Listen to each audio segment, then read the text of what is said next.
Hello बच्चों, तो चलिए इस प्रश्न को पढ़ते हैं।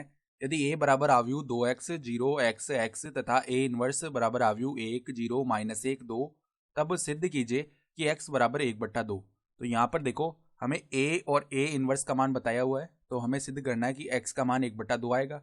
तो प्रश्न में आगे बढ़ने से पहले इस प्रश्न से संबंधित जो मुख्य अवधारणा है उसकी हम चर्चा कर लेते हैं। तो देखो, मुख्य अवधारणा, यदि यदि p एक व्युत्क्रमणीय आव्यूह हो, यदि p एक व्युत्क्रमणीय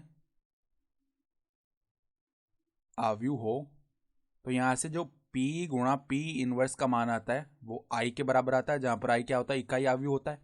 ठीक है, तो यहां पर देखो, हमें a और a इनवर्स का मान दिया हुआ है, तो a इनवर्स जो है वो i के बराबर आएगा।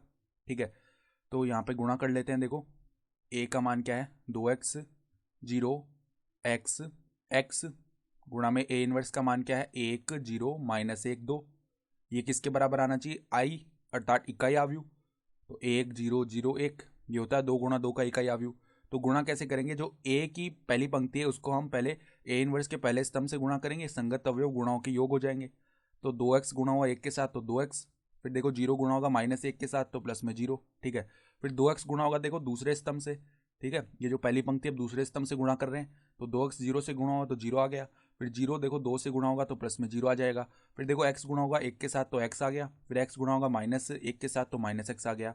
फिर देखो, x गुणा होगा 0 के साथ तो 0 आ जाएगा, फिर x गुणा होगा 2 के साथ तो प्लस में 2x। ये किसके बराबर है, 1 0 0 1। तो अब अगर दो आव्यूह देखो, यहाँ से पहले इसको हल कर लेते हैं हम। 2x, ये 0 हो गया, यहाँ पर 0 आ जाएगा, यहाँ पर 2x। ठीक है, ये किसके बराबर है, 1 0 0 1, इस आव्यूह के। तो अगर दो आव्यूह बराबर हैं तो इनके संगत अवयव जो है वो भी बराबर होंगे। तो हम क्या बोल सकते हैं, 2x का मान यहाँ से 1 के बराबर आएगा। ठीक है, तो यहाँ से x का मान किसके बराबर आ गया, 1/2 के बराबर आ गया, और यही हमें यहाँ पर सिद्ध करना था। तो हम क्या लिख सकते हैं, इति सिद्धम, अर्थात दी गई अवधारणा के आधार पर हमने सिद्ध करके दिखा दिया। तो आशा करता हूँ कि आपको ये प्रश्न समझ में आया होगा। धन्यवाद।